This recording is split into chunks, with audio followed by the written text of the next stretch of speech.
À 63 ans, Claire vit avec le spina bifida, une malformation neurologique présente depuis sa naissance.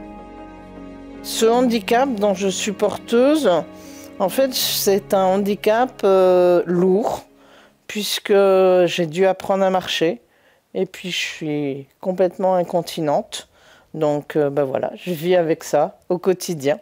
C'est pas tous les jours facile, et c'est pour ça que j'ai une alimentation un peu sévère, parce que je peux pas tout supporter. Mais voilà, ça m'empêche pas de vivre. Pour cette retraitée, vivre avec un handicap est un défi, mais le plus dur est de savoir que tant de personnes comme elle n'ont pas la même chance de naître.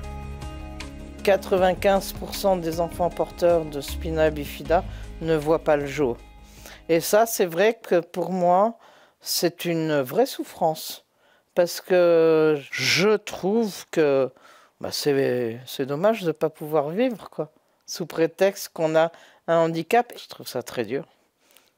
Et c'est la raison pour laquelle, depuis longtemps déjà, je témoigne autour de moi, alors dans des classes, à l'école, ou pas que, mais même dans ma vie au quotidien. J'allais dire, ce que je suis, je pense, révèle le fait que je sois heureuse avec le handicap dont je suis porteuse. Je me suis sentie attirée par Alliance Vita, en ayant entendu un peu parler, soit en lisant des articles, et je me suis dit que peut-être que je serais bien là pour pouvoir échanger avec des personnes. Et du coup, Alliance Vita répond vraiment à ce que je perçois depuis toujours, la valeur de la vie et la valeur de toute vie.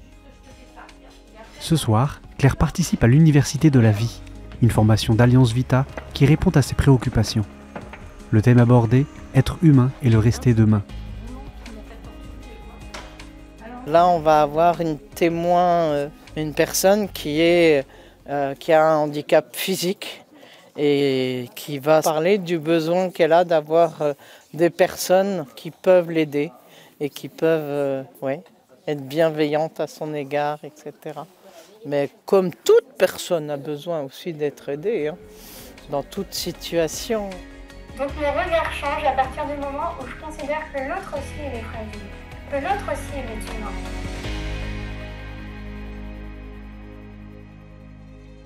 Claire nous a partagé son expérience personnelle avec le handicap. C'est très souvent une histoire bioéthique qui pousse les personnes à s'engager au sein des équipes d'Alliance Vita. Aujourd'hui, la technique permet de détecter durant l'échographie de très nombreuses pathologies ou handicaps, comme le spina bifida par exemple, et bien souvent, cela aboutit à des interruptions de grossesse.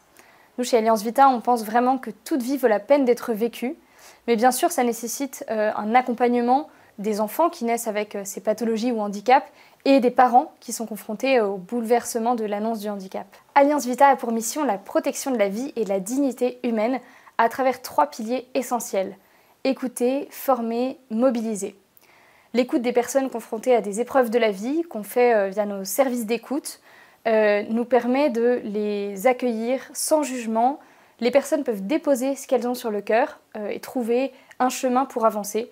Et on les écoute sur des thématiques liées au début de la vie, à la fin de la vie, ou alors pour et par des soignants, on a un service dédié au questionnement éthique, aux dilemmes qu'on peut avoir en tant que soignant dans l'exercice de son métier. Des sujets très délicats qui touchent à la vie même des personnes, des sujets très complexes, puisque souvent quand on les aborde, quand on y est confronté, c'est là qu'on est le plus vulnérable.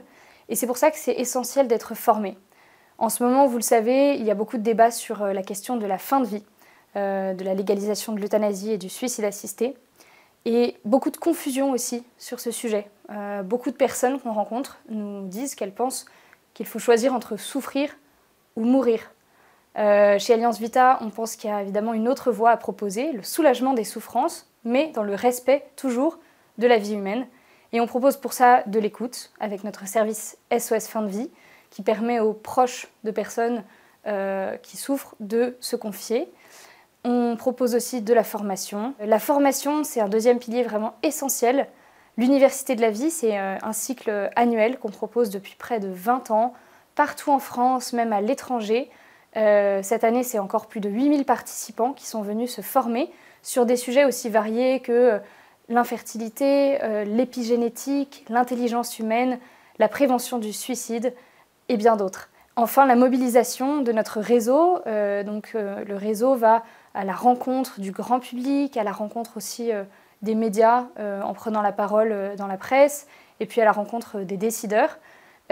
Ça permet de transmettre ce qu'on a appris, de sensibiliser sur des questions éthiques et c'est bien souvent le lieu de rencontres très riches.